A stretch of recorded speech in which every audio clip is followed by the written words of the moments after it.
All right, what's going on, super people? I am here to talk about the upcoming tournament series that we have for the launch of Super People. Hopefully, you guys have been enjoying the game. They made some pretty great class changes since beta ended and rolled over into launch. Here we have today is the first ever Super Person tournament, and we've got a whole series coming up for the entire month of October. So they're going to be giving away about $1 million over the course of the next 2 to 3 weeks.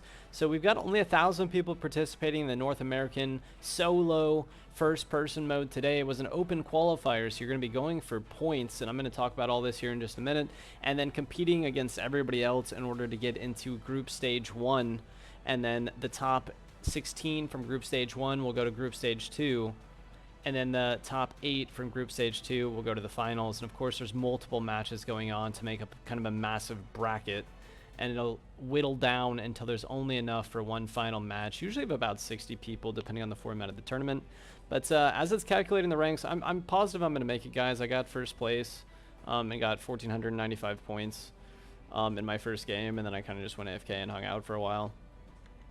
And so I'm going to go ahead and bring this up for you all to look at. It's pretty intense. So this was just posted today, and it doesn't have that many views, but what we've got here is a new point breakdown from beta. So we've got survival points based on the number of people that are in the match. So of course that's determined by the map size, and so the more people you have in the map, the more points that you'll get per placements. Obviously it correlates well and makes a lot of sense in the long run to have a system like this. And then just like the beta, kills are only worth 10 no matter how many kills that you get, and apparently 24 is the max, which that would be a lot for one lobby, especially for a solo.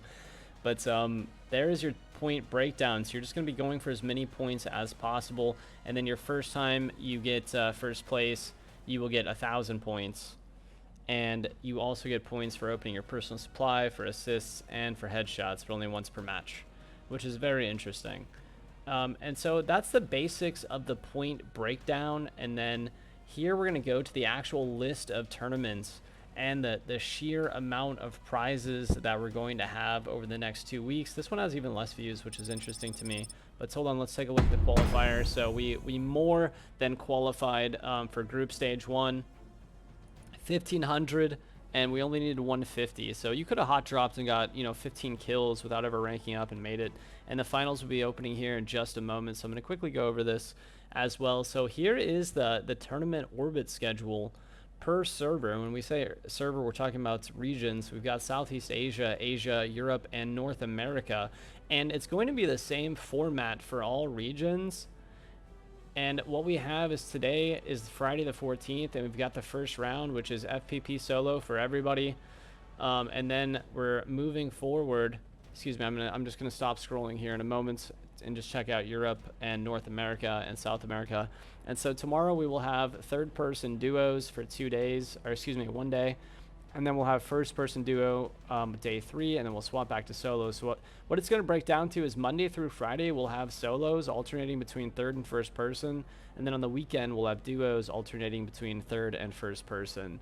And so they're really mixing it up. They got rid of the squad mode for whatever reason, and now we specifically have solo and duos for the remainder of the month, and we've got 18 of these. So we have almost 3 weeks worth of tournaments, and we're giving away 10,000 per day, per region, per tournament. So it's 40k per day at least. I think EU might have had a 20k tournament today.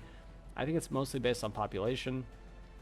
And so obviously by the 18th day they'll have given away somewhere around $1 million. So if you're looking forward to playing into Super People and diving in, checking out the open qualifiers, the competition really isn't that fierce. It tends to go up as the tournament progresses and people get used to the formats and the time that the tournament is at. And so for me in California, the tournament started at 6 p.m. Pacific, which will be 9 p.m. Eastern. That is when the open qualifiers will begin, and we'll have an hour and a half of open qualies, and you're just going for points. Like I said, 1,000 for first place, and with 150 minimum, you really don't have to do that good. I think that's a top 10 once, a couple kills here or there. However you want to end up with those points, it's fairly achievable. And I even think group stage 1 top 16 isn't that bad, but when we get to group stage 2 and it's top 8, it gets pretty fierce. Around the last circle you tend to have 30 to 40 people still alive.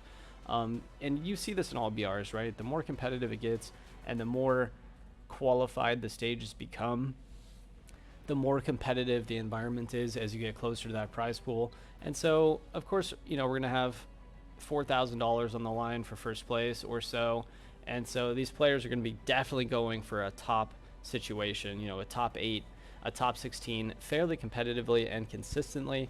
And in order to practice for that, you should just, especially in a solo environment, you do not want to land at a point of interest unless you are very competent in your gunplay and twitch reflexes. Else you want to land on the outside, right? Because there's 64 of us and there's only probably 8 really high loot areas on the map.